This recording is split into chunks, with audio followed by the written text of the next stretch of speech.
بریم. خیلی عالی بود، تبریک. عالی بود. واقعا خوب بود. خب بچه‌ها بیاین بریم بیرون دور هم. نه بریم؟ نه آخه میدونی ماما اینا منتظرن. تو هم کشتی ما رو با مامانه. صفامون که در اومده بهت بدم. یه دونه از اون صفامو بده. اینه. این عکس توئه. عجب خوشگل شدی. بریم. خب بچه‌ها خیلی خوش گذشت. خداحافظ.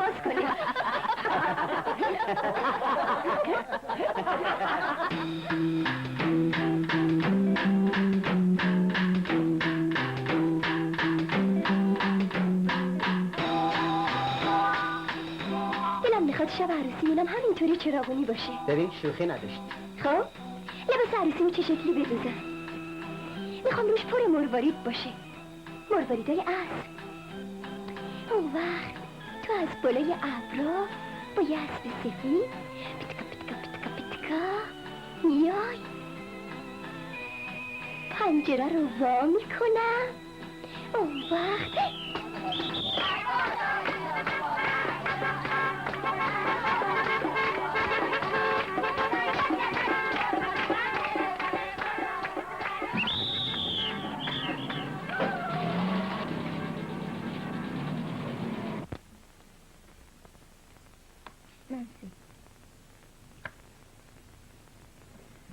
سلام. سلام.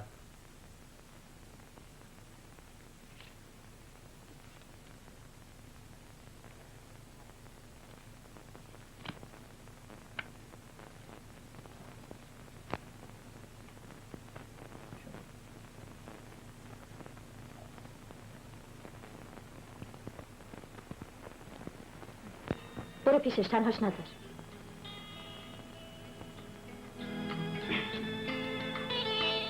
چی گذاشتی؟ صفحه تورجی. خیلی دلم میخواد گوش کنم. خواهم تو شبی محبوب دلم چون نرگس من اینو بردار. نمیخوام صداشو بشنوم. تو اتاق میتونی گوش بدی. اینجا آدم از زندگیش بیزار میشه. چی گفت؟ نمیدونم. با منم رفتارش تغییر کرده. مثل اینکه همش به فکر تورجه.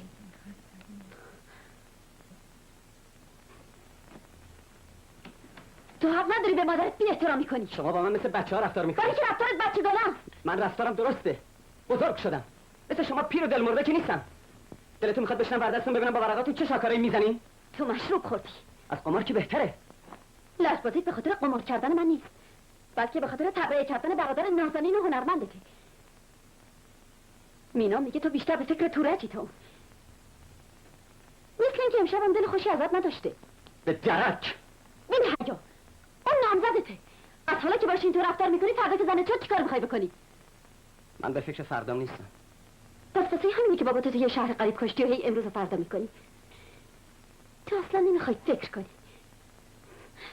اون هر کاری میکنه برای تو میکنه. منم هر چی میخوام برای تو میخوام. خواهش میکنم تنهام بذارین. گفتم مینا جون قربونه برو پیش بابک، شاید بتونی آرومش کنی. رفتار امشبش تا حالا واسه من سابقه نداشته. برو جونم. خواهش میکنم بفرمایید. راستی این دست کی بود؟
چطوری؟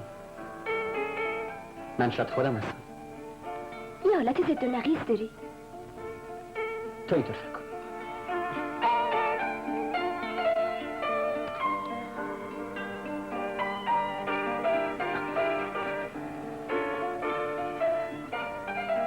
من فکر نمی کنم ما با هم جور باشیم.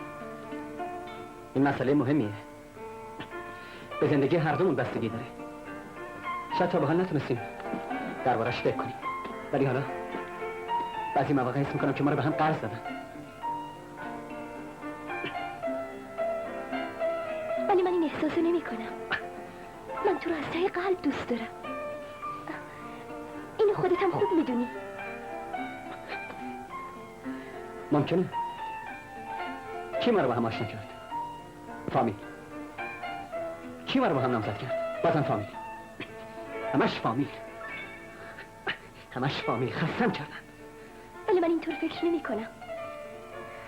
شاید پدر و مادرمون اینو خواستن، ولی اون که مسلمه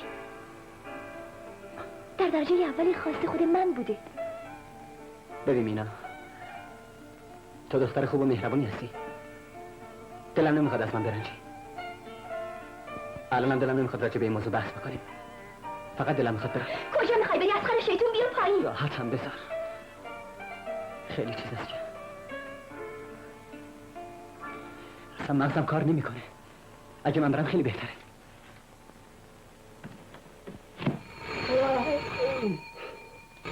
کیا نصف شبه؟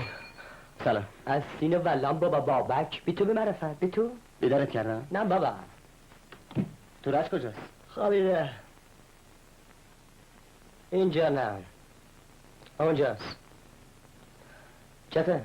چرا دلخوری؟ اتفاقی افتاده؟ نه، چیز مهمی نیست. تورج باشه بابک اومده. تورج باشه. چیه این وقت شب اینجا چیکار میکنی؟ معلوم اومده حال کنه. با مامان دعوام شد. واسه چی؟ صفحتو گذاشتم گوش کنم. سیگار داری؟ کمی سیگارو بده. معلومه وقتی پسرشو قبول نداشته باشه فراموش نکن که من یه مطربم. این عقیده اوناست. من اینطور فکر نمی کنم. میدونم. فقط دلم میخواد خودتو برای کنکور آماده کنی. بابا شما هم حوصله دارین نصف شب این من قریبم در باردین؟ باشه حل کنین تک. اون لحظه رو یادت میاد؟ چه روزای خوبی بود. خیلی زود گذشت. این همون گیتاریه که امشب میزدی؟ آره. چرا ریش نمیذاری؟ با ریش خیلی خوب میشه. One for you, one for you. برادر نابره درد و دلات رو بزنی از فردا. مشقات نوشتی؟ ممش! فرزاد! بلند شو بینم عذاب اغلیه. یه عذاب دیگه هم قاطی مشا. باشه. بلشون کن. قد سنرزه بخوابن.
عمو این نزدیکی قهوه خونه سراغ نداری؟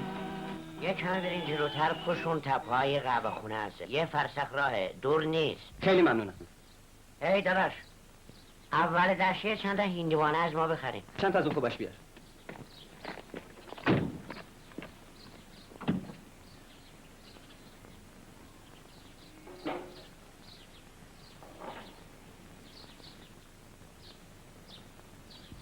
بذارم اینجا.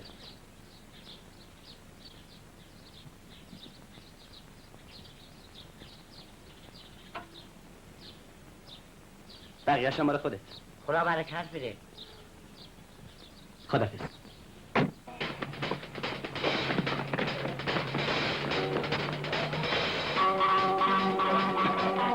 خیلی خوب بچه‌ها، حالا همه شما جمع بشین تو عکس بگیریم. خیلی خوب، شما بیا این طرف، آها، خوبه. شما هم بیا این طرف، آها، خیلی خوبه. هی تو بیا اینجا. اینو باید فشار بدی. هی، برو اونجا. نه منم میخوام که تو عکس باشم.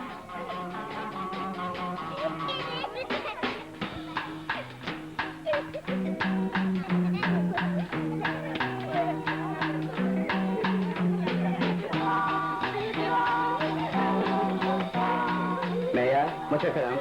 خیلی خوب بچه‌ها، حالا همه جمع بشین، حاضر باشین.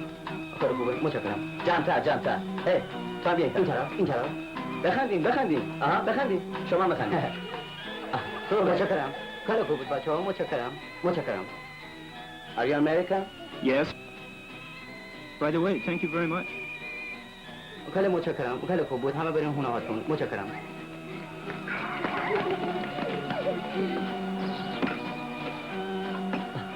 Oh, my legs hurt. What are you doing here? Just taking pictures of old buildings. برایشون چی برم قربان؟ فقط چای. چشم. You speak fast, very good. Where did you learn it? I picked up some in college and the rest here. That's very good. My name is Greg. Glad to meet you. My name is Babak. Go ahead. I will. I'm very hungry. چای جای قهوه خیلی بهتره.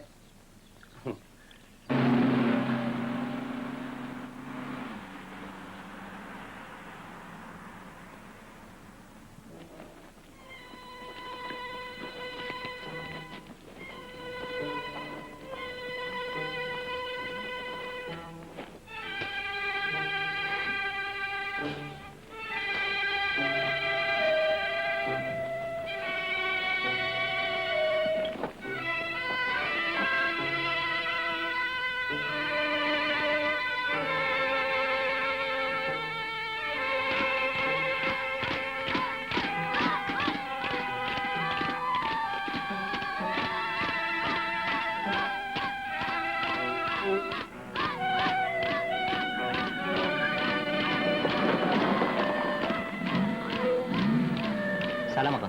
سلام. لطف کنید زن تنهایی کسی رو نداره میخواد بره شهر. اگه ممکنه اونو با خودتون ببرید. مانعی نداره. بگیم بیا.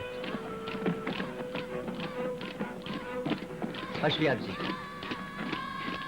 زلیش؟ سلام آقا. سلام. اینجا ماشین خیلی کم میاد. بله همینطوره. دیگه کاری ندارین؟ بی زحمت گواهی نامتون رو لطف بفرمایید.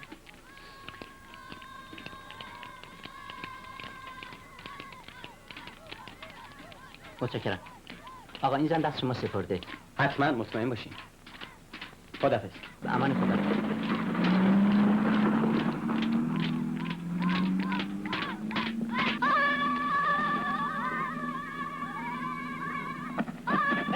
برید پای کارتون. ببینم بچه‌ها. برید ببینم. ببینم دختر چی شده؟ مردم تحمل رو فهمیدم. خدا جون. شما گریه نکن.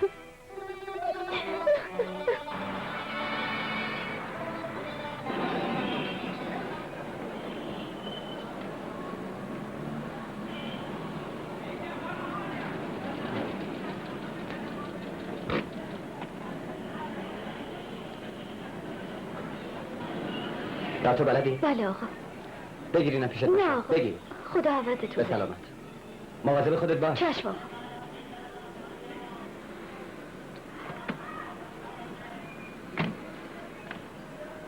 منم میرم. خیلی متشکرم. اینجا هتل هست؟ مسلما پیدا میشه ولی نه مثل هیلتون. بهتره، من دانشجو هستم. متشکرم. خداحافظ. با امید دیدار.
آبجی میگم بفرمایید و بهتر برو گم شو. اه. جون.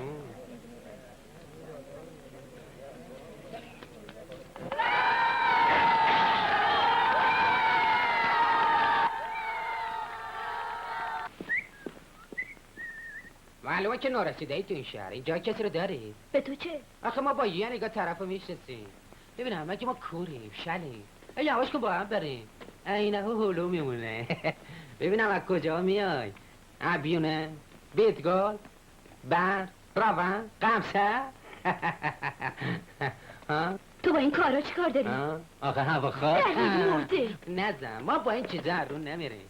ندو بابا ندو جونم. ندو خسته میشی. ندو اون پاهات درد میگیره.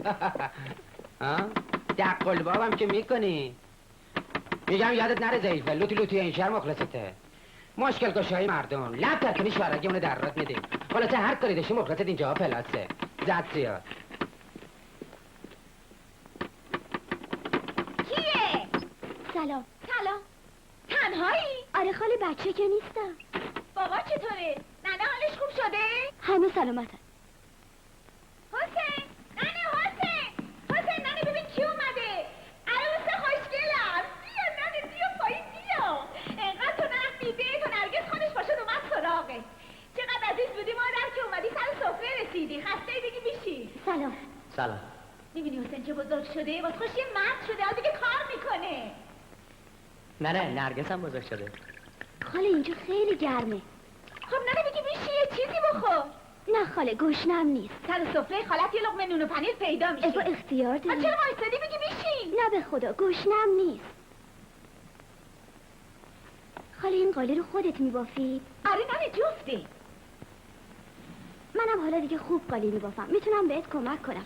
تو ده یه قالی واسه ننم بافتم. قالی نبافتم از سلام پدر سوخته. حالا چطوره؟ کجا بودی؟ گفتم نکنه میخوای نیای. یه خورده گرفتار بودیم. خانم لطفا رو پوشه بابکی بیارید. خب مامان حالش چطوره؟ خوبم بد نیستم. بالاخره وضع تورک چطور شد؟ اونم تازگی یه صفحه داده بیرون. پس هنوز به خود سریع ها؟ سلطان مادرت میخواسته با من تلفنی تماس بگیره. حتما راجع به اونه. من میخوام برم تهران به کارم برسم. مسئولیت تو خیلی زیاده. باید سعی کنی به تمام جزئیات وارد شی. خب ببریم مریض خونتم بهت نشون بدم. دفترتم که عالیه. اون روز پدرم خوشحال بود و قسمت‌های مختلف بیمارستان به رخ من می‌کشید. در مورد هر قسمت توضیح مختصری میداد و یک ریز دم از حس دیگرخواهی و از خود گذشتگیش میزد. اون پدرم بود، من خوب میشناختمش. بیش از اون که دیگرخواه باشه یه آدم خودخواه و مغرور بود. وقتی حرف میزد درست نمیدونم چطور بگم. گاهی احساس میکردم هیچ صدایی نیست. این حالت برای من زیادم ناآشنا نبود. ولی اون روز عجیب احساس میکردم احتیاج دارم مدت زیادی استراحت کنم. ایشون هم آقای دکتر جمشیدی. سلام آقای دکتر. سلام دکتر. پسرم خیلی که خوشبخت خوشبختم. بودیم. خیلی وقتی که منتظر شما هستیم، چرا اینقدر دیر کردیم؟ خب دیگه گرفتاریه.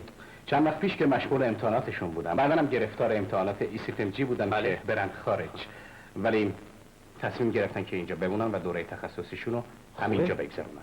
البته تخصصی که نه، ولی میشه گفت تجربی. تخصصیه دیگه. پدرم درست میگفت. من در امتحانات ECFMG قبول شده بودم و میخواستم برم به تحصیلاتم ادامه بدم. این برای من که یه طبیب بودن لازم بود. ولی پدرم با اینکه خودش یه طبیب بود، نمیدونم چرا این ضرورت رو درک نمیکرد. و معتقد بود که من میتونم در اون بیمارستان و خالی از هر گونه امکانات به تحصیلاتم ادامه بدم. این دیگه کمال خودخواهی بود. خیلی سعی کردم باهاش حرف بزنم در مورد خیلی از مسائل، لااقل در مورد زندگی خودم، ولی روحیه و طرز تفکری که از پدرم سراغ داشتم هر بار منو منصرف کرد. ولی با این وجود این مریض خونه منفعت زیادی داشته. بگو چمدون تو ببرم تو اتاقت. چمدون نیاوردم، فقط همونه.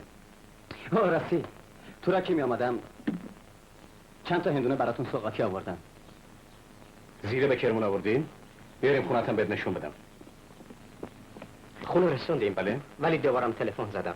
لطفا شما یه سری بهشون بگید مثلا بزنم تو ماشین، من الان برمیگردم. چشم. اینم خونه. سقفش کمی کوچیک شده ولی در عوض آب گرم داره.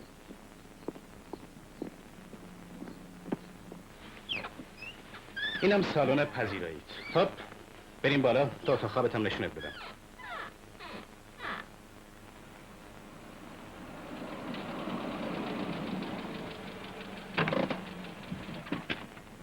سلام آقای دکتر.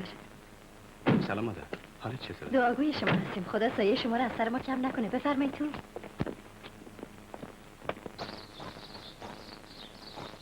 سلام. سلام خانم کوچولو، از داداش که خوب مواظبت میکنی ها؟ بله آقای دکتر. خوبه.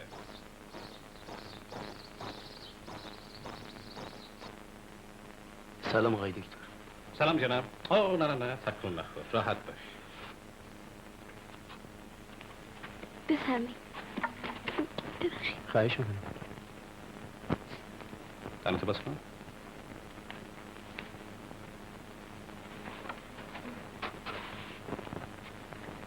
امروز بیمارستانش تحویل گرفت. از این به بعد اون به جای من میاد. دکتر ماهریه.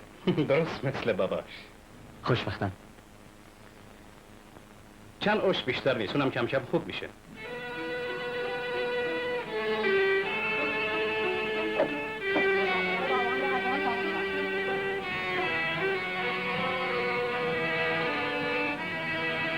به ننه بگو از این بهتر گیرم نیومد. پشمش خیلی خوبه. خب دیگه خدا حافظ.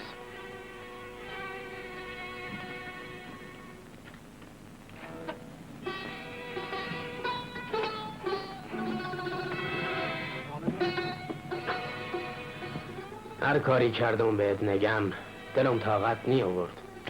ناسلامتی ما با هم فامیلیم. دلم نمیخواست تو جوانای ده انگشت ما بشیم. سلام منو به ننه برسون.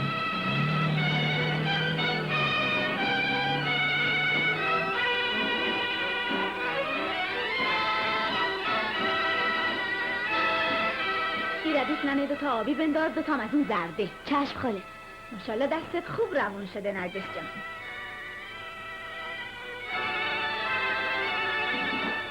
حسین تویی؟ نه من زلم ترکید، این چه جور اومدنیه؟ اون چیه دسته؟ مشکازم از ده اومده بود. اینا رو داد. گفت این بهتر گیر نیوردم. 2 تا قالیچه آورد بفروشه. عجله داشت برگرده. خدا پدرشی بیامرزه، دستش درد نکنه. خب حالش تو بود؟ بعد نبود. سلام رسون. نه غذا سر چراغه. باشه بعدم میخورم. نرگس چه شد؟ خب مثل که درد کمتر شد. بله. سوزن که اذیتت نمیکنه. نه دیگه عادت کردم. اینجا تنها حوصله‌ت سر نمیره؟ مطالعه میکنم. ساکت باشه بهتره. این راجع به چیه؟ مربوط به فلسفه است. رشته مورد علاقه‌ام. دلم میخواد تحصیلاتمو در رشته فلسفه و روانشناسی ادامه بدم. رشته خوبیه. منم تا اندازه‌ای بهش علاقه دارم، ولی هیچ وقت به اندازه کافی مطالعه نکردم. شایدم شغلم اینطور ایجاب میکرد. هر وقت اومدم اینجا از معلوماتت استفاده میکنم. با کمال میل. منم از تنهایی در میام. شما هم از معلومات داداش استفاده کنید. خب عصری برمیگردم، سوزن رو از دست در میارم. خوب از داداش مواظبت کنیم. چشم. فعلا خداحافظ. خدا راحت باش.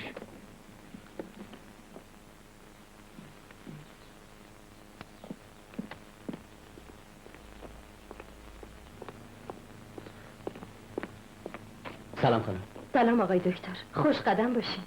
ایشون مادر شما هستن؟ نه، مادرمون پیش ما نیست. ننه برای ما مثل یه مادره. ما رو از بچگی بزرگ کرده. پدرتون کجا؟ بابام تو بازارن.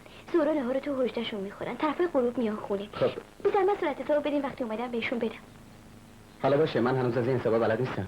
با مریضونه که صحبت کردم بعد بهتون میگم. راستی آدرس حاج آقا کجاست؟ تو بازار سرای قمی. هجدهشون همونجاست. از هر کی بپرسی نشونتون میده. خیلی ممنون. خداحافظ. خداحافظ پسرم.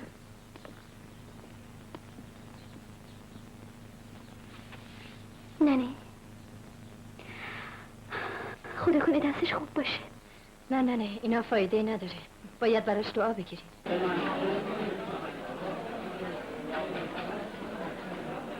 ببخشید سرای قمی کجاست؟ نه چه پایینی بفرمایید. مرسی.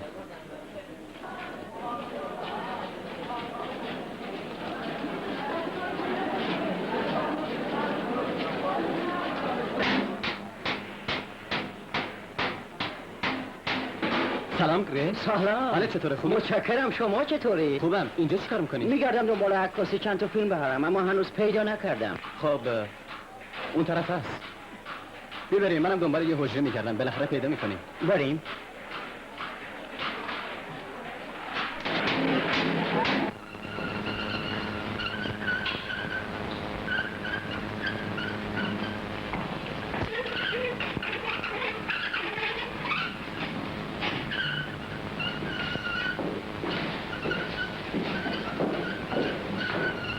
حجره حاج ابوالحسن کدومه؟ همون رو برو.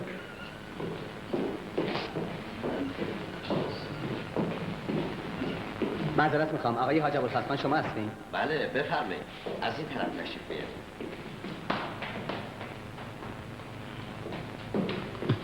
حال سرکار چطوره؟ خیلی ممنون. حالتون خوبه؟ بفرمایید بشینید. من دکتر پسرتون هستم. بله ذکر خیرتون بود. دوست من آمریکاییه، مثل اینکه از قالیا خوشش اومده. بله همینطوره. الان از پیش پسرتون میام. حالش چطور؟ بهش خون تصریف کردم. حالش خیلی بهتر شد. تا شبام حالش خیلی بهتر میشه. وضع این پسر به کلی منو از بین برده.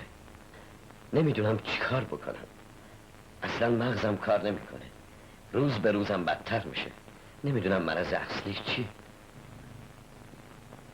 پدرم به شما نگفت مرضش چیه؟ نمیدونم. مثل اینکه کمخونیه.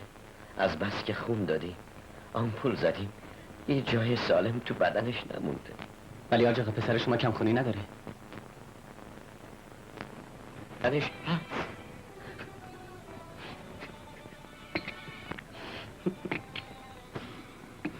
متاسفانه اینطور نیست. این که گفتم یه حقیقته. پس ازتون خواهش میکنم به خواهرش نگید. بیچاره دق میکنه. مطمئن باشی. خداحافظ آج آقا.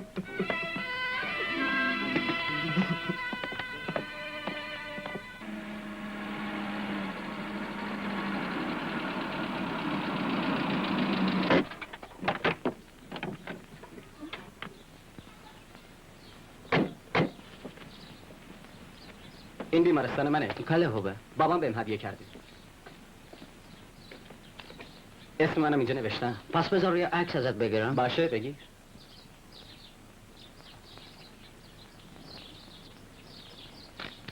همینجا باش. تا 5 دقیقه دیگه برمیگردم. اوکی. بسیار خوب. سلام. سلام، دیر کردی. سلام آقای دکتر. سلام دکتر. معذرت میخوام. تزریق خوب انجام گرفت؟ بله ولی تزریق خون به این بیمار نتیجه نداره. یعنی چه؟ میخوای بگی نتیجه مثبت نداره؟ فقط برای مدت کوتاهیه. علاج قطعی نیست. پس تو اینطور تشخیص میدی ها؟ تشخیص من کاملا درسته. این مریض سرطانیه، دیگه دیر شده. دکتر خواهش میکنم تشریف داشته باشید. شما دارید خونه با قیمت خیلی گرون به مریض که آخرین مراحل زندگیش رو طی میکنه میفروشین. چرا؟ امروز یه بچه که تا کلاس 4 ابتدایی سواد داشته باشه میدونه سرطان خون یعنی مرگ. و شما حتی این از پدرش مخفی کردین. واسه چی؟ یعنی تو میگی نباید بهش خون میرسوندی؟ چرا؟ ولی انصاف هم خوب چیزیه.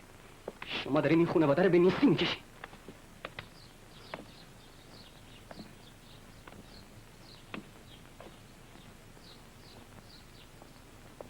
چی شده؟ هیچی. بریم.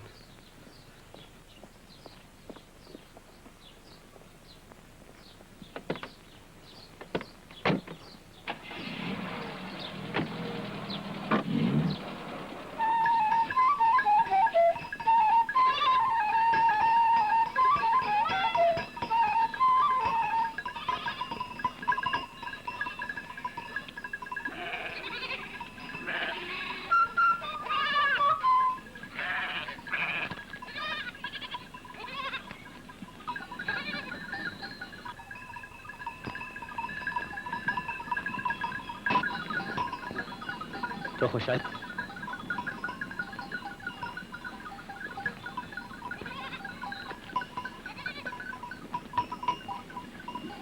بفرمایید.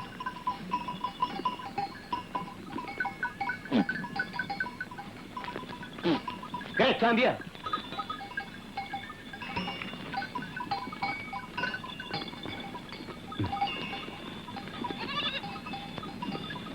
صبر کن.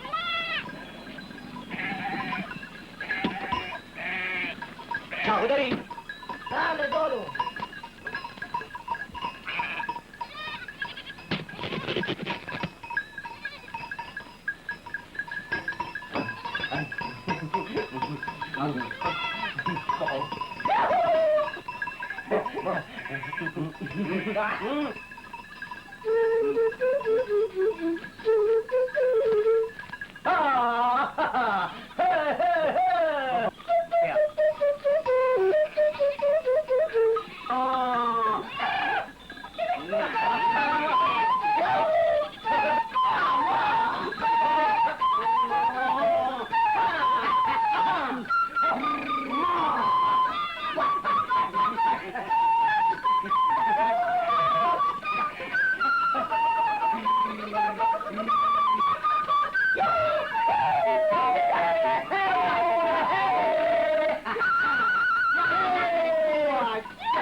بفرمایید. متشکرم. سلام. سلام آقای دکتر. مثل که خیلی سرحالی. بله متشکرم. دوست آمریکایی من اینجا باهاش آشنا شدم. خوشبختم. برو بشین. متشکرم.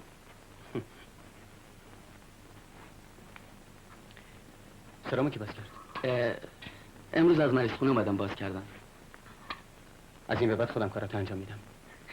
عکاسه؟ والا مرتب که عکس میگیره. از خودش بپرس، فارسی بلده.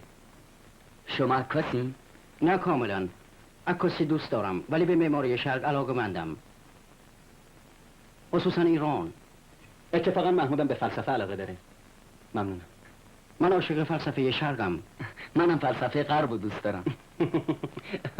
عجب دنیاییه. تو که شرقی هستی عاشق فلسفه غربی، این که غربیه عاشق فلسفه شرقه.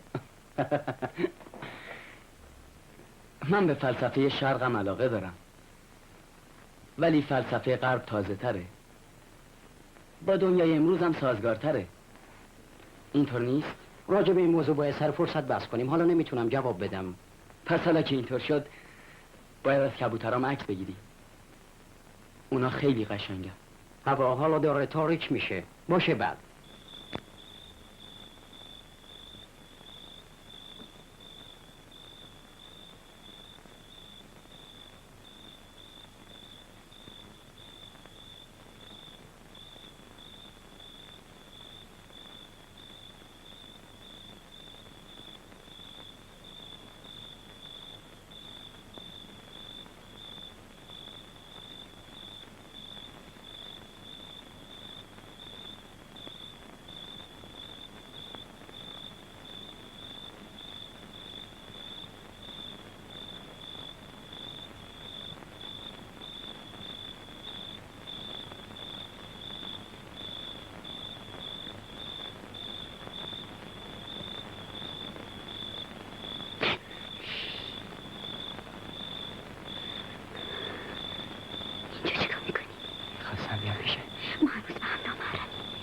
نمیخواد واسه من جانم از آب بکشی.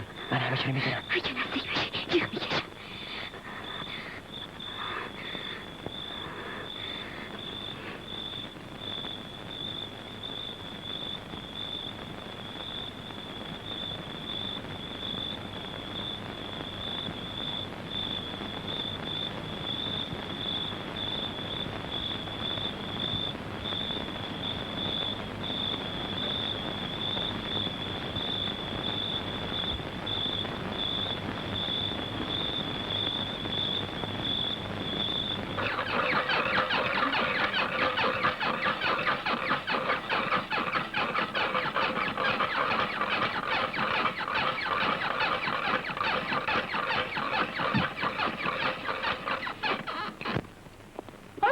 چیه ننه؟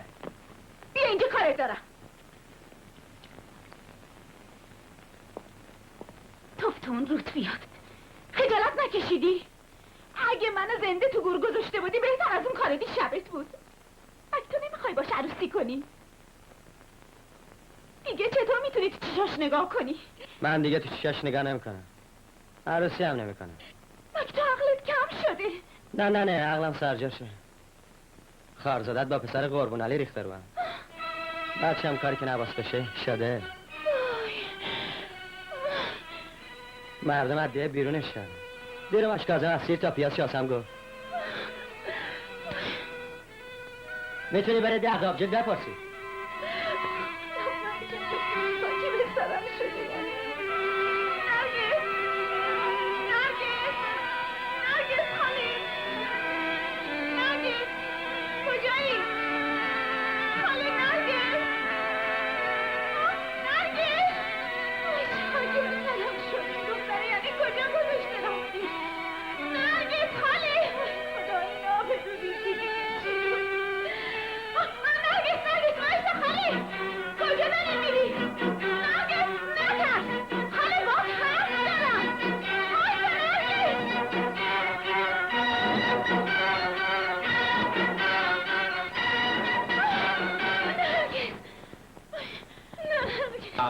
به زبان عربی حیه کبیر. چطوره؟ خوبه؟ به زبان فارسی مار کبرا، مار جعفری، افعی، کفش مار خراسانی. یه عده‌ای هم به اینا میگن مار مقدس. حالا ببینین دشمن مار چیه؟ خدنگ. خوراک خدنگ چیه؟ مار. بستم دمت زهرت، نیشت ورمت، حرکتت، هیبتت، به حق پیر درویشان دست منو ببوس. مهره توان یافت مار اگر بگذارد، غنچه توان چید خار اگر بگذارد. خدنگ مار کاش با مار شد جاف، غذا هم خنده زد هم آفرین گفت. بخور حیوان نوش جونت.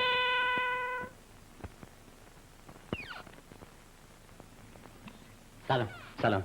کی اینجاست؟ مینا خانم با پدر و مادرشون تشریف آوردن. مادر شما کی اومده؟ همراهشون بود. بعد از ظهر.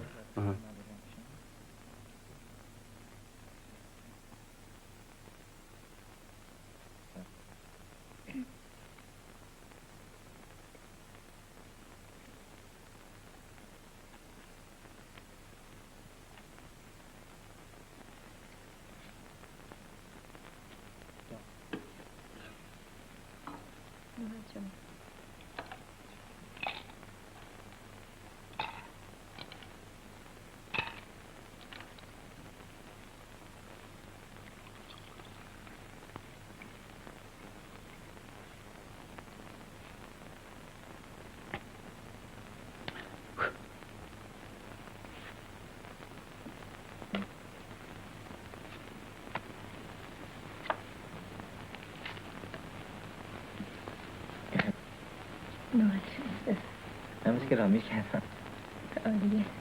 این سوال به من داریم که سر دست میگیریم. منم همینطور. 1 ساعت حالا کی با دست بده؟ نوبتش بفهم.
شبی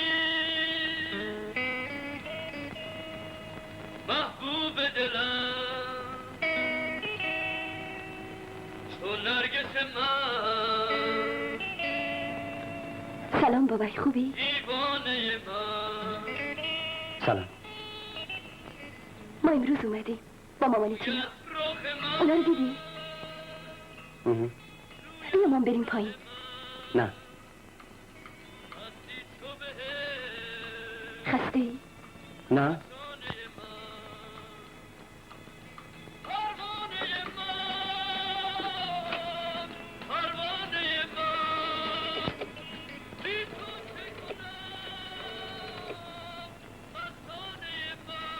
اتاق 24. الو؟ الو؟ پس چته؟ چرا انقدر سرد و یخ کردی؟ چرا داد میزنی؟ چرا که داد نزنم؟ تو چرا انقدر خودخواه و مغروری؟ به خاطر چی؟ الو گریک. سلام بابا، تویی؟ به خاطر دکترت یا مریض خونه که بابا تو آمار دوست داری؟ یا فقط به خاطر خوشگلیت؟ گاهی برای تفریح. الان بازی کنی؟ تو داری شخصیت من از بین میبری. پدر مادرت هم قمار دوست دارن؟ تو حالت خوبه بابا؟ چرا نمیای اینجا؟ مثل اینکه خیلی مستی. منم تنها میتونیم با هم صحبت بکنیم. من دیگه نمیتونم این وضع تحمل کنم. با تو هم گوش کن. فرمایش؟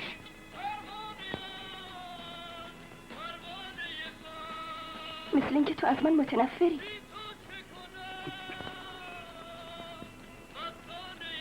تو داری اشتباه میکنی. اصلا موضوع چیز دیگه است.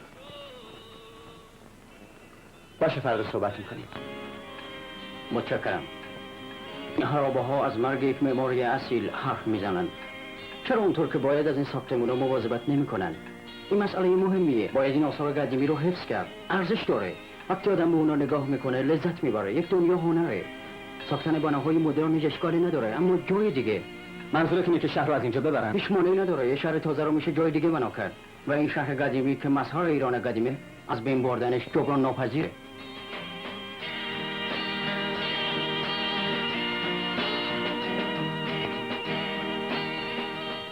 ببین بابا چقدر قشنگه. خیلی خوشم میاد. من نفهمیدم از چی این ساختمون خوشت میاد. این گنبدها با این خطوط مستقیم یک هارمونی بخصوص داره. تو اصلا زیبایی رو درک نمی‌کنی. تو اگه به اینا افتکار نکنی کشورتو دوست نداری.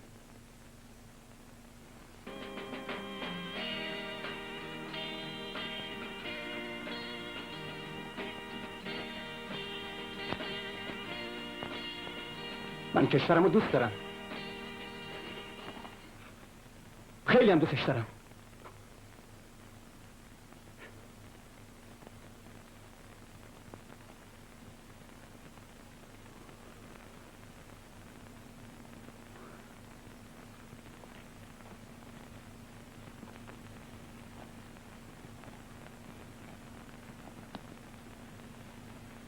میدونی من از باستانشناسی زیاد اطلاعی ندارم.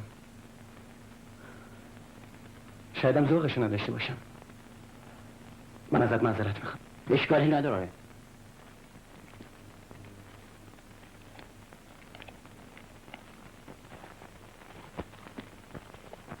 میبینی بابا درست مثل سینه های یک زن چقدر قشنگه؟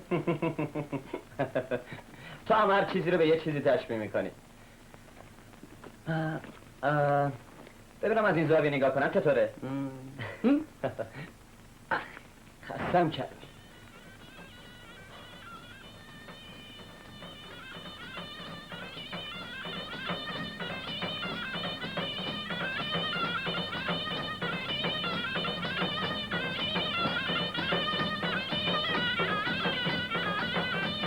هی گریگ خوشت میاد؟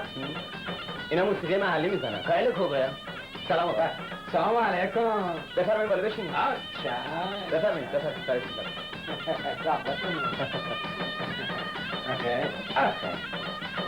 خب کجا میرسید؟ والا میرسید طرفای این صفا.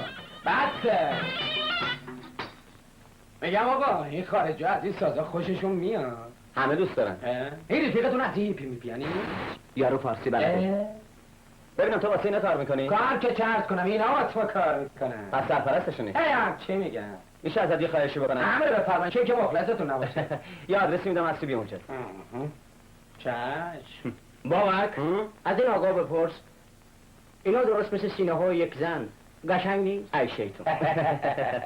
این رفیقتون خیلی ناراحته اصلی که اومدی ترتیب اینم میدین. شوخه. بیا یا. باشه. خب فعلا خدافظ. خداحافظ موسیو. بزنی بریم بچه‌ها. بریم اینم. بریم. برو دیگه برو. یه دیگه. نداشته زیبایی من همین خلایق ببینم.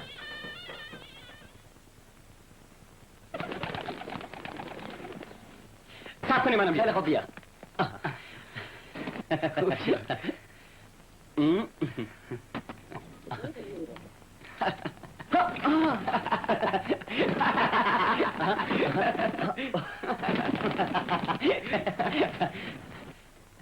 مرسی که سر صدا دارم میاد. تو هم عکس بگیری یا اون هاشن.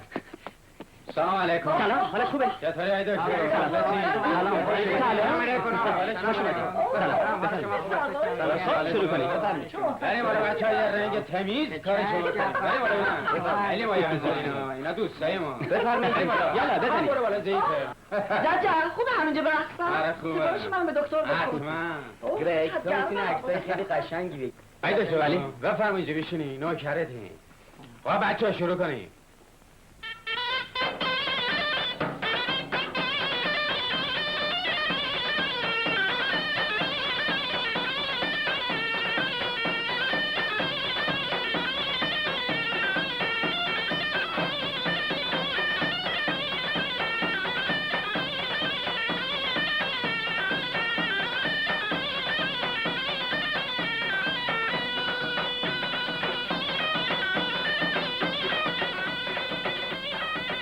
محمود نسرین کجاست؟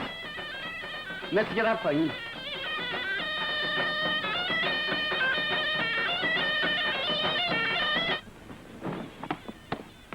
نسرین چرا اومدی اینجا؟ بریم بالا. نه من نمیام. چرا؟ میدونین چون بابام اصلا از این کار خوشش نمیاد. اگه منم اونجا باشم بیشتر ناراحت میشه. ولی من از پدرت اجازه گرفتم. درسنی من همین کارا رو به خاطر محمود میکنم.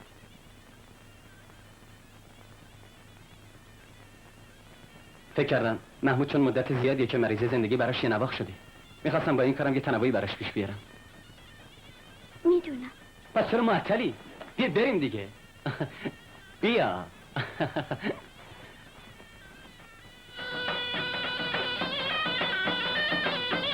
بیا. آخه چادر سرم نیست. مهم نیست بیا.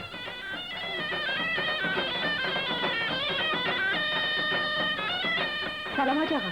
سلام. بالا چه خبره؟ ساز دهلیا اومدن. آقا محمودم رفته بالا. ماشاءالله حالش خیلی خوب شده. شما هم تشریف بریم بالا. نه اونجا جای من نیست. بذار جوونا خوش باشه.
متشکرم. خیلی خوب.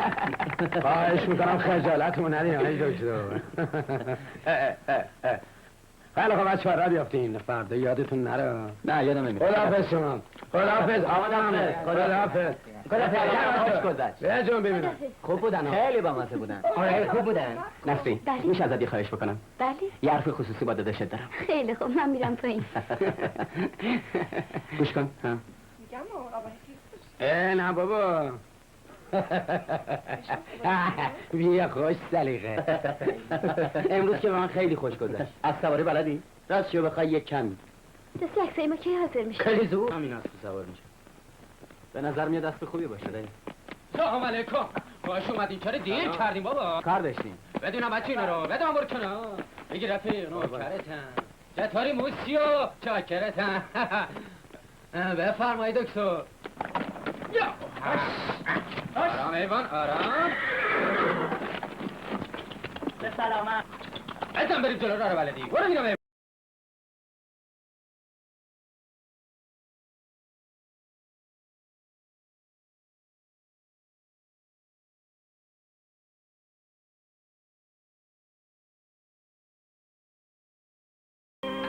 اینا اولاغن یا هست؟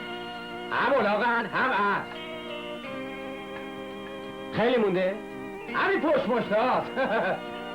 قصده شده نه؟ عوضی که اونجا که رسیدیم تلافیش در میاد. خیلی خانکه صفا میکنه. برو حیوان وانک شده برو عقب افتادی. برو دیگه عقب افتادی.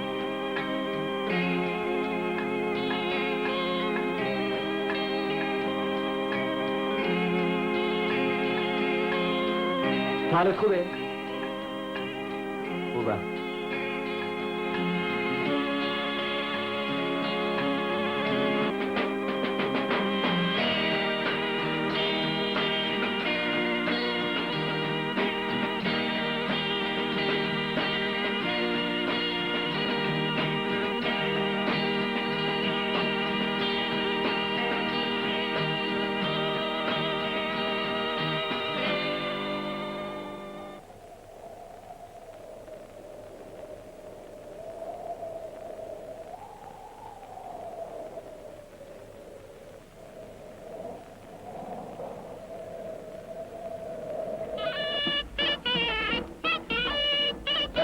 یک کجا؟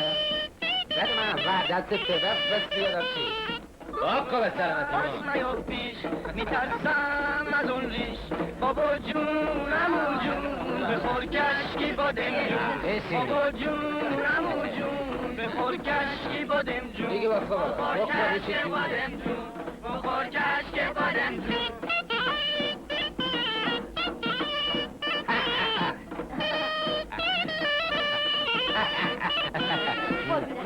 بیا با خواهد نکشم ناشم ببین که آشلاشم نکشم ناشم ببین که آشلاشم میدم که رشته بده یا شرشته بده یا شرشته بده یا شرشته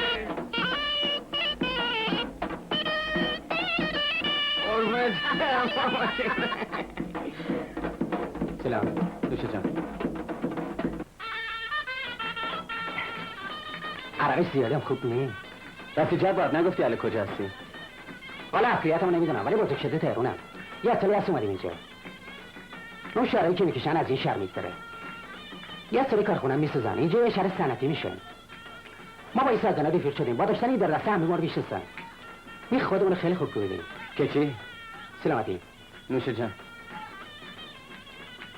وقتی تو این شهر رفتم از زیاد شد مردم ترفیه هم میخوام.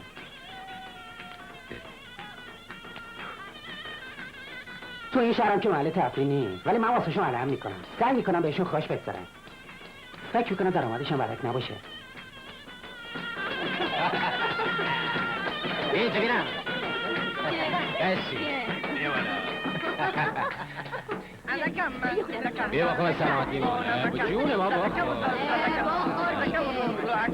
مزاجت پاکی میکنم لواش شکم مولو همه بگی دیگه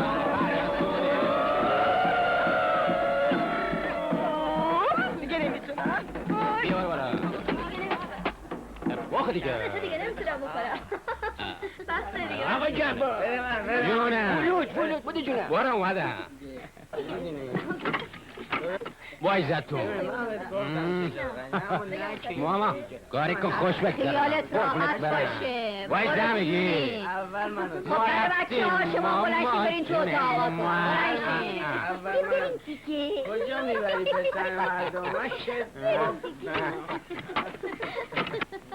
بلند شو دیگه چه سودا برای صداش کن بخوریم پاشو بینم پاشو جونی پاشو خودم میبرم تو اتاق بلند شو ببینم باریکالله آقا پسر مواظب باش نخوری زمین مواظب باش برو تو این اتاق لالا کن بوده ببینم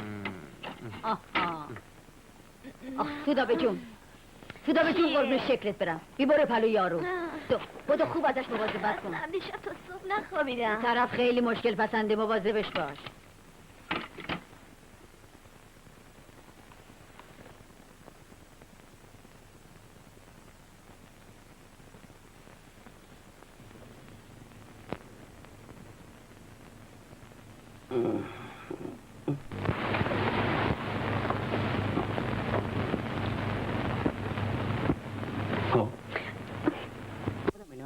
نه اسم من سودابه است نه من باور نمی کنم تو همونی پس دروغ گفتی میخوای بری خونه فامیلت پس موضوع هم تقصیر خودت بود نه دروغ نگفتم رفتم خونه فامیلامون من نمیتونم همه چیزو برات بگم اصلا تو با این کارا چی کار داری فکر کن منو ندیدی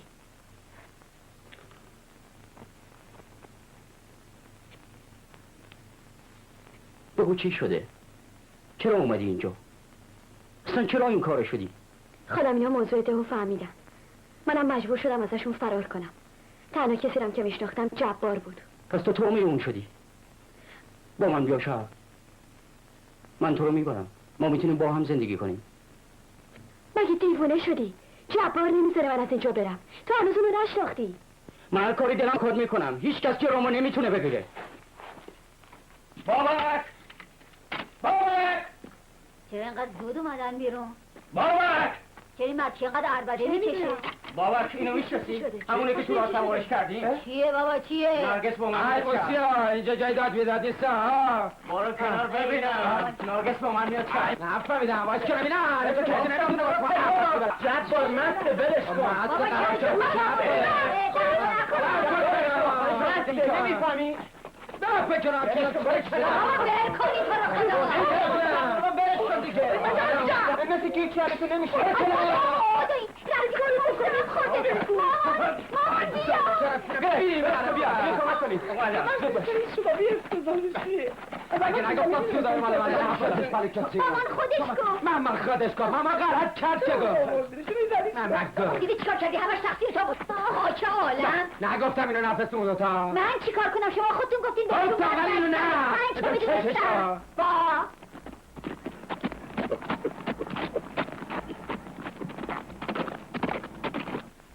یه خانومه الو سلام بابک من مینا سلام چطوری؟ مرسی الان کجایی؟ من بیمارستانم حالا چیکار کنم نه من الان میام تا 10 دقیقه دیگه همونجا منتظرم باش پس من منتظرت میشم باشه خداحافظ خداحافظ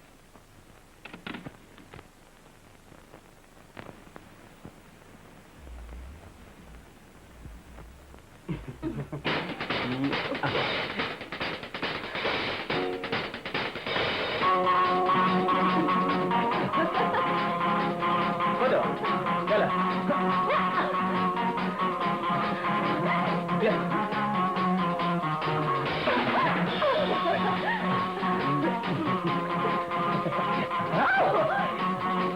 الان این دفعه تو آفا باره بیا خدا من یک چیزی جاره حالا بخور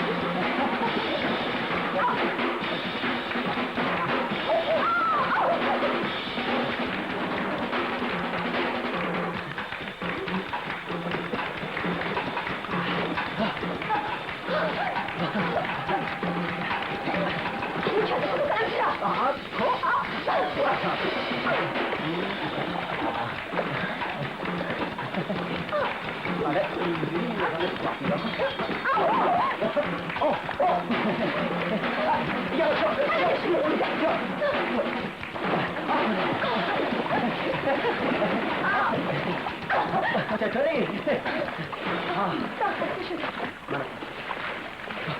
فکر میکنی؟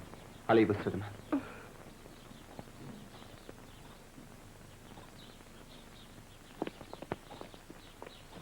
آقای دکتر بابا کجا هستن؟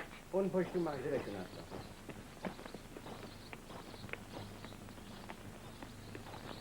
تو چقدر خوبی اما چی؟ اصلا غیر قابل تحمله. بعضی مواقع حس میکنم فقط توی یه ماشینت. من از اون ماشینم متنفرم. آقای دکتر چی شده؟ اینقدر درد کشید و فریاد تا از حال رفت. همینجا باش الان میام.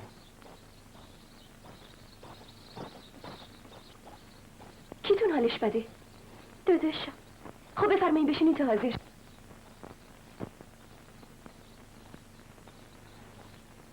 چشونه؟ کم خونی داره.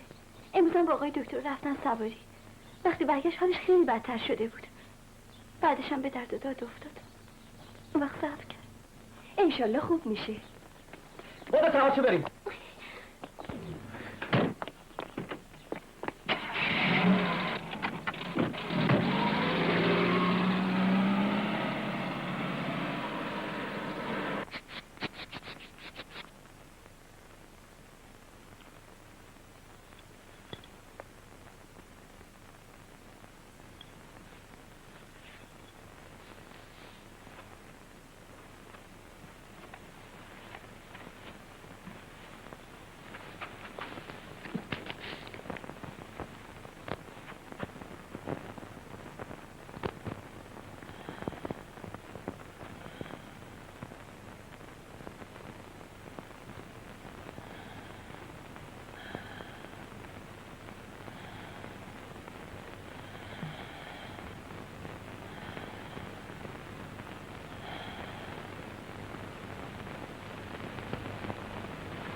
شما بفرمایید. خیالتون راحت باشه. آقای دکتر خیلی زحمت کشیدید. یک دنیا ممنونم. وظیفه‌م بود.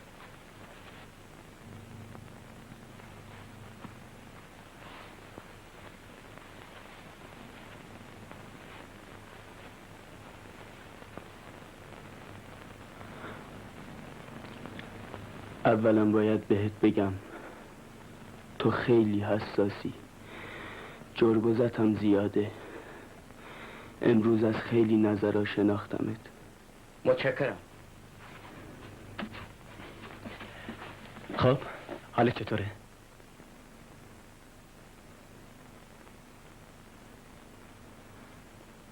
امروز مرگو حس کردم.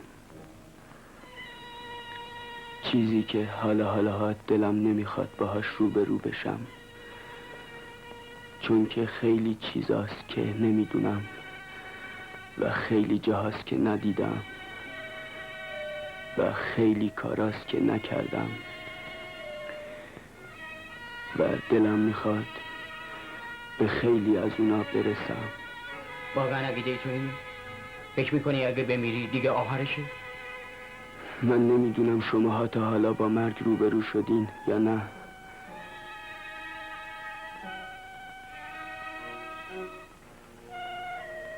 با عقیده من مرگ یک نوع تولد برای یک زندگی بهتره. آدم وقتی که مرد جسمش از بین میره، روحش آزاد میشه و میره به جسم دیگه و یه زندگی بهتری رو شروع میکنه و باز وقتی اون مرد دوباره این عمل تکرار میشه و این عمل همینطور ادامه داره.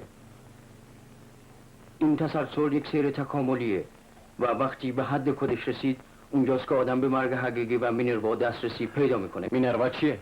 در زبان سانسکریت حد دانایی و احساس. در اساطیر یونان مینروا نام خدای اندیشه هست، ولی برای من یک حقیقت مطلق. اون حقیقت مطلق چیه؟ همه چیز و هیچ چیز. محمود این بحثا چیه؟ تو باید الان استراحت کنی. گرگ تو میتونی بری، من امشب اینجا میمونم.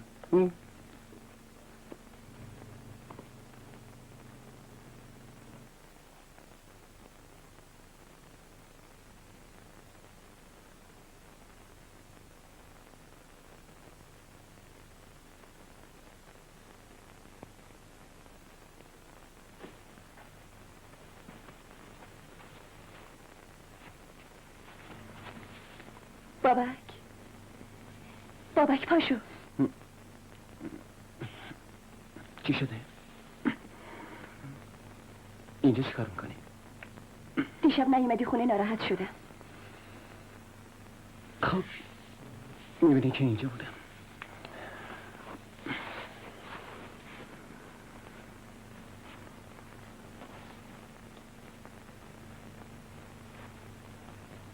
اومدم میخوام باهات حرف بزنم. خیلی خوب، از اینجا بریم. بریم. سلام، صبح بخیر. برای تو صبحونه آوردم. نه متشکرم، من باید برم. فقط مواظب محمود باشی. برمیگردم. آخه خداحافظ.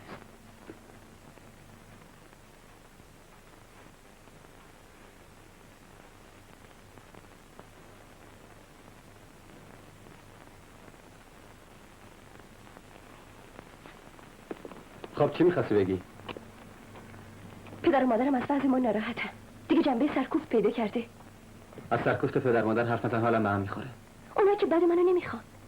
با این وضعی که تو به وجود آوردی خب این طبیعیه. من این وضع به وجود نیاوردم. همیشه اینو گفتم.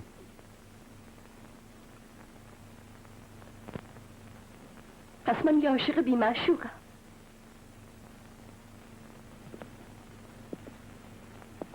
ببین مینا، من از تو بدم نمیاد، ولی از پدر مادرت خوشم نمیاد. از پدر مادر خودم هم خوشم نمیاد. از مصاحبینشون هم خوشم نمیاد. هر موقع که میبینم اونا دور هم جمع شدن، آمپول بورژوازی به خودشون تزریق کردن، اون نگاهاشون، باد قبقبشون، فیس و افاده هاشون چندشاوره. ولی تو هم از همون خانواده ای. یه موقعی شاید، ولی حالا نباید باشم. پس تکلیف من این وسط چیه؟ خشک و تلخی نباید با هم بسوزن. آخه هر کاری حسابی داره. گفتی حساب؟ پس تو حسابم سرت میشه. پس حتما جدول ضربم بلدی ها؟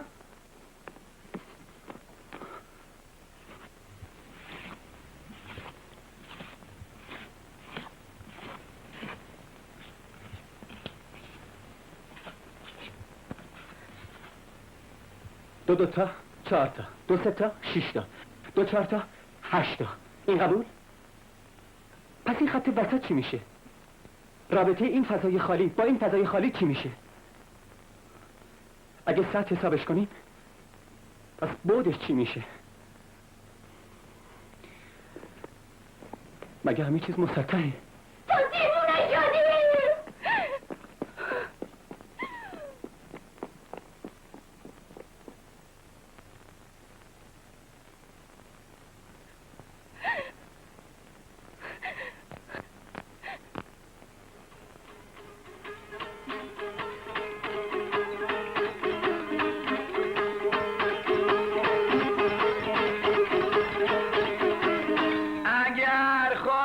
زکاتی داره لبادای به من که غریب و مستمنده.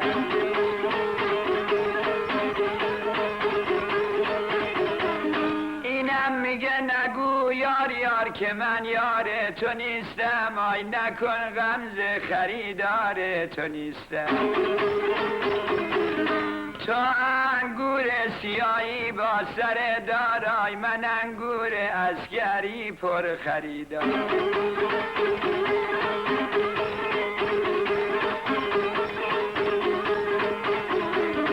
بیا ای بی وفا بر من وفا کن، آی اگر ترکت کنم لعنت به ما کن. شخانای مردم بسیارو میگن، آی به چشم خود ببین رویم سیاه کن.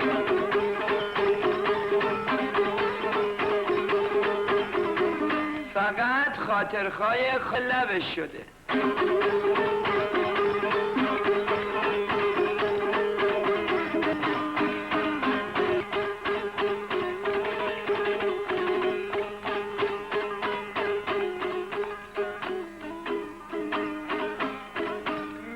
دایاریم که داغم نبینیم.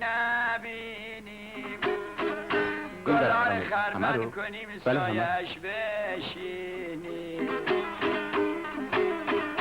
گلار خرمن کنیم سایه نداره به شادی بگذرونیم غم نبینیم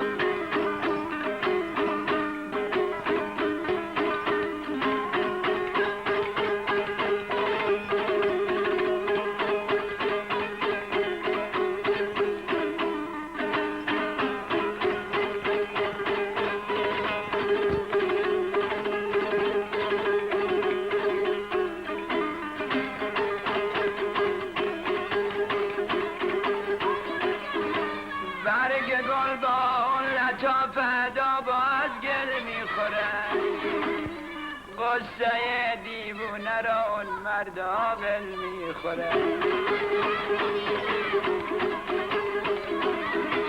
مرد عاقل کی فریب از مال دنیا میخورن هر که با ناکس بشیند عاقبت پا میخورن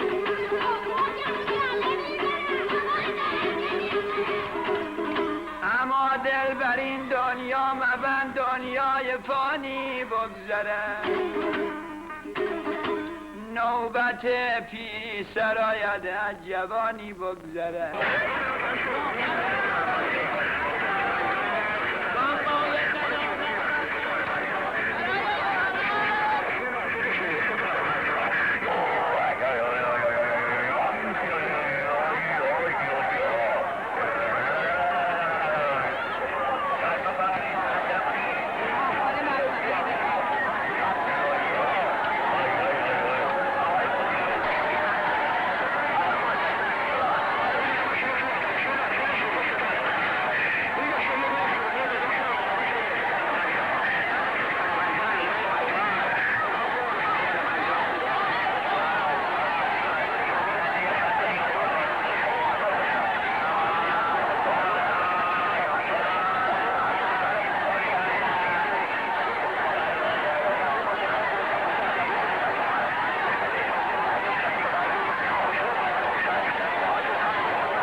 هرچی دنبال جشن نبودی یارو خارجی که دیروز پید بود اومد حرفتو بزن عکس رو برداشت و رفت با ازدواجت فرام صاف کن مرشد.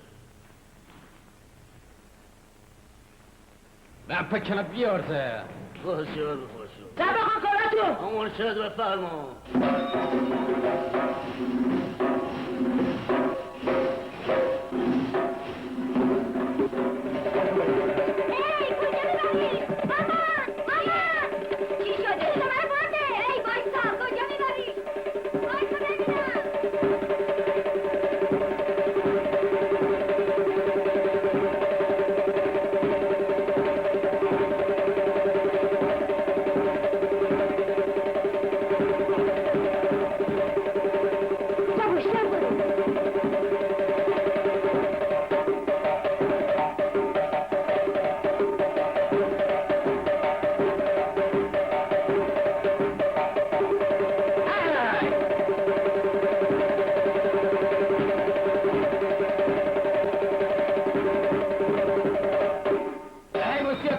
کسی نمیتونه از دست ما قطر در رده.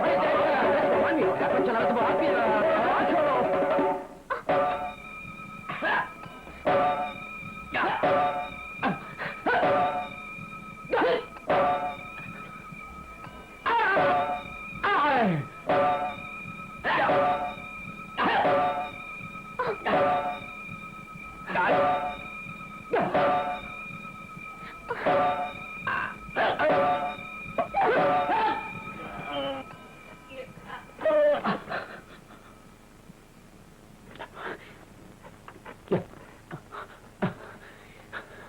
هیچ که نمیتونه تو رو از دست من در بیاره. هیچ که نمیتونه به تو دست رازی بکنه. خاطر خودم هر کاری به جواسط میکنم.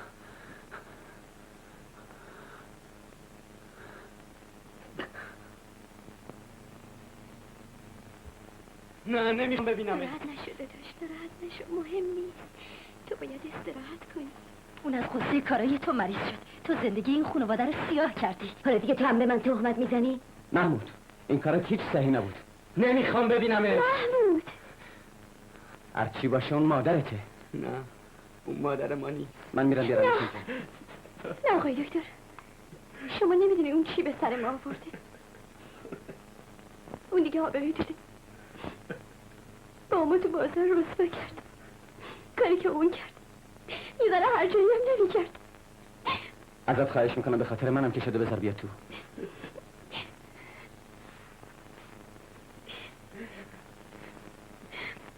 بفرمایید خانم.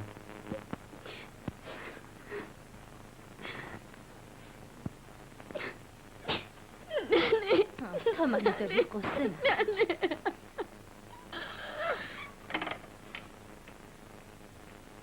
نمیخوای تو چشم مادرت نگاه کنی؟ من گناهکارم، اینو خودم خوب میدونم، ولی هیچ کس نیست که اشتباه نکنه. منتها یکی بیشتر یکی کمتر. من هنوز دهنم بوی شیر میداد که من فرستادن تو هجله بابات. موقعی که تو به دنیا اومدی من تازه خودم یه نفر رو میخواستم که ترا خشکم کنه. من از دنیا چیزی نمیدونستم. وقتی باباتون منو گرفت اون خودش که بابای منو داشت. هیچ وقت بین ما احساس یه عشق نبود. اگرم بود یه طرفه بود. ولی هرچی شما بزرگتر میشدید من از زندگی بیشتر سر در میآوردم، بیشتر خودم رو میشناختم، تا اینکه فهمیدم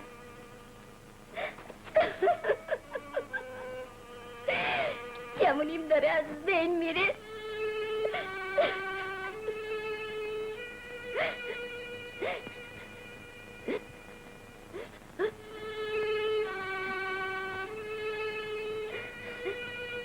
تو نسرین مثل تخم چشای من میمونی.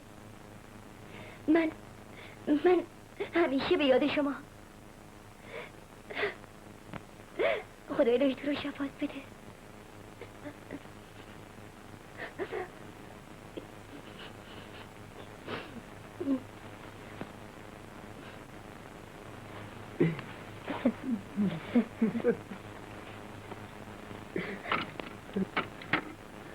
تشریف میبرین؟ داداش پاشو داداش جون، پاشو گریه نکن محمود جون پاشو. پاشا محمود گریه نکن. داداش. بچه شدی؟ واسط خوب نیست؟ راستی بابک، کبوترم امروز تو قفس بارون خوردم. حالا که هوا خوب شده میتونم ازت خواهش بکنم بری یه سری به اونا بزنی؟ باشه، با کمال میل. نسرین، تو هم برو به بابک کمک کن. الهی قربونت برم. شما نه محمودو میبردین سواری. چون از روز سال حالش خیلی بدتر شده. شما که دکتری نباید این کارو میکردین. بله شاید نباید میبردمش، ولی خب برای این فرقی نمیکرد. یعنی چه فرقی نمیکرد؟ مقصودم اینه که چه میبردمش چه نمیبردمش برای این زیاد فرقی نمیکرد. این حرفتون بیشتر منو ناراحت میکنه. در هر صورت سواری دیروز براش اصلا خوب نبود. اگه نمیبردینش بیرون اینطور نمیشد.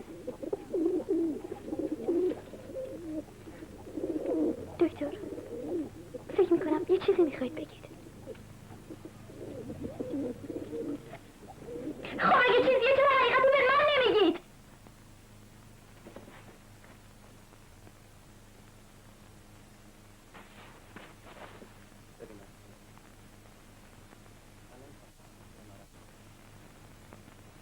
یه مسائل مشکلات پیش میاد که ممکنه در وهله اول غیر قابل تحمل باشه.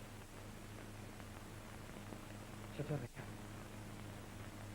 به هر حال تو هم بزرگ شدی و باید این مشکلات تا یه حدی بپذیری.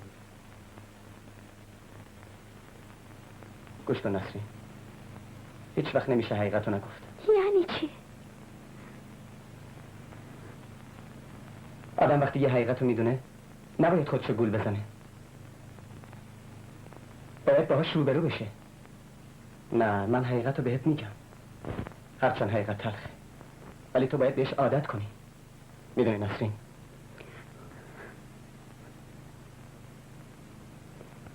محمود سرطان داره. یعنی محمود میمیره؟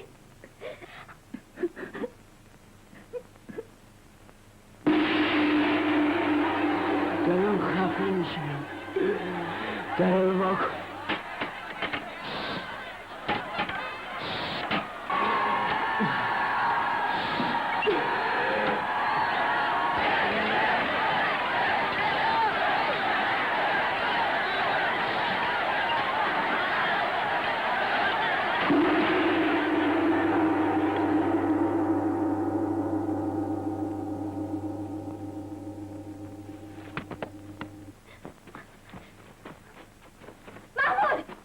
چی شده؟ نه! زیر زمین! محمود، محمود چی شده؟ چیزی بود، برو بیرون. خواهش میکنم باید که برو کنم. نسرین، اینجا خطر نکن، برو کنم. نسرین، این بر. نسرین، خطر نکن. نسرین، خودتو کشتن میگی. اینجا اقرار زیاده. نسرین، برو کنم. جان نسرین. بیا اینجا. نسرین، آروم باش. اون دیگه مرد.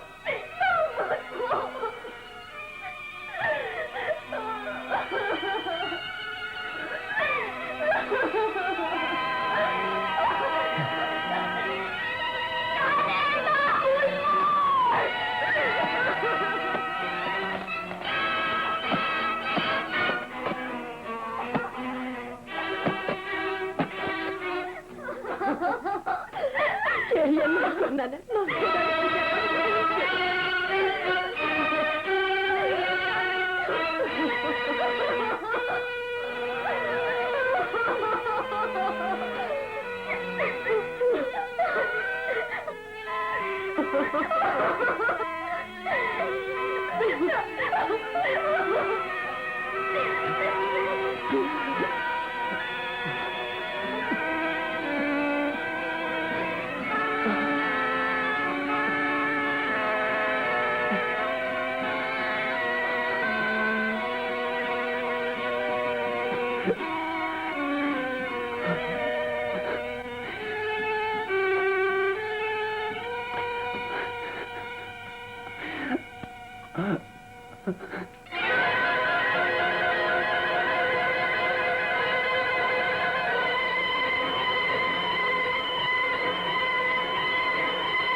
مرگ محمود بر من یه فاجعه بود. قیافه خرد شده حاج آقا رو بعد از مردن محمود هیچ وقت یادم نمیره. با طرز تفکر روحیه‌ای که محمود داشت نمیدونم چرا دست به اون کار زد. نمیتونستم باور کنم که اون مرده. محمود با مرگ خودش خیلی از مسائل برام روشن کرد.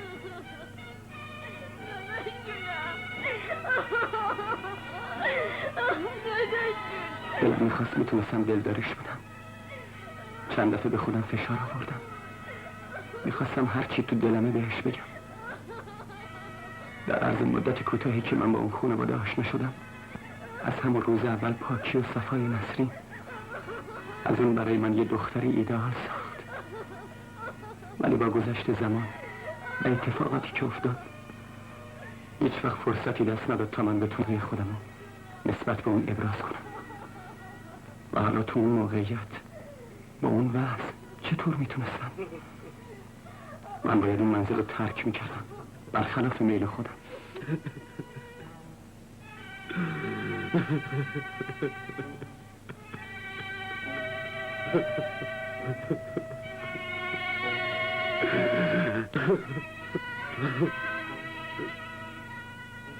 حاج آقا غم آخرتون بشه. محمود راحت شد. کار منم دیگه تموم شد.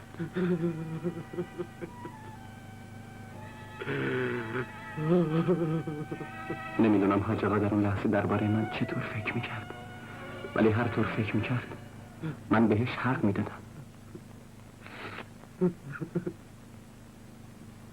میخواسته چیزی بهت بگم. ما فردا صبح با مامانینا میریم تهرون. متاسفم.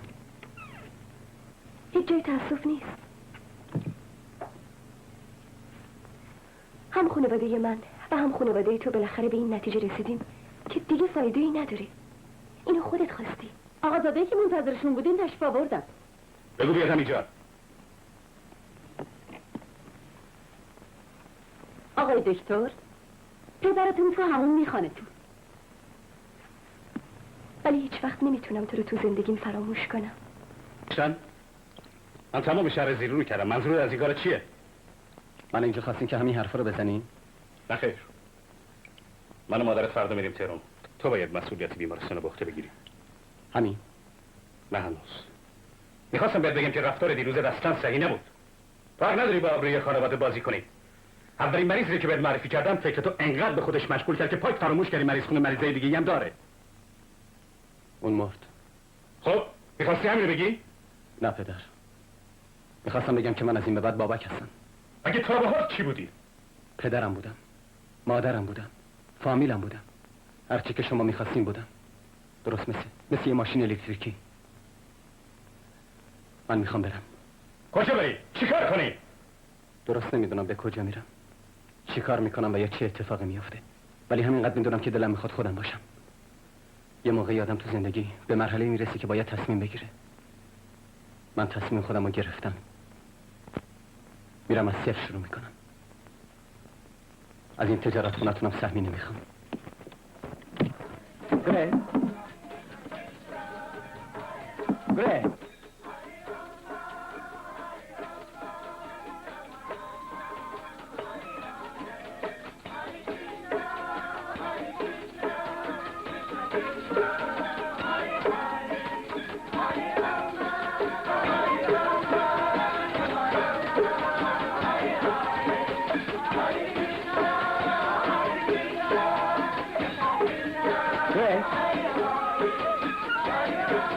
محمود مرد.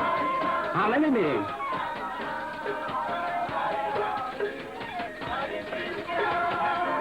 چرا اینه اینجا؟ حتما جا نبوده. کیه؟ هر کدومشون از یک گوشه دنیا میرن هندوستان، یه مجمع دارن. منم میرم. Join us. It's pleasure.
بابک تا یادم رفته عکس تو بدم، عکسای اون روزه چند تاشم بده نسرین.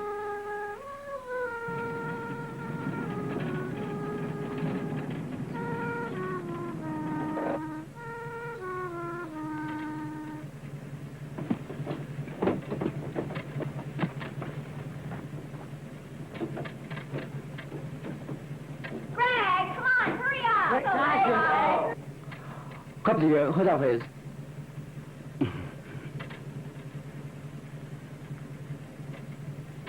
خداحافظ.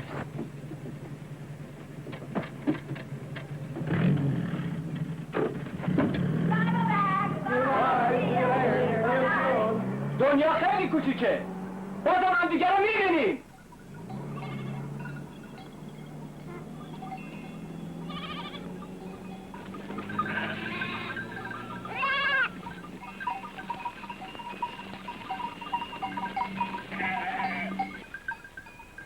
سلام آقا. سلام چوپان کوچولو. حالت خوبه؟ عکستو میبینی مال اون روزه. یادت میاد؟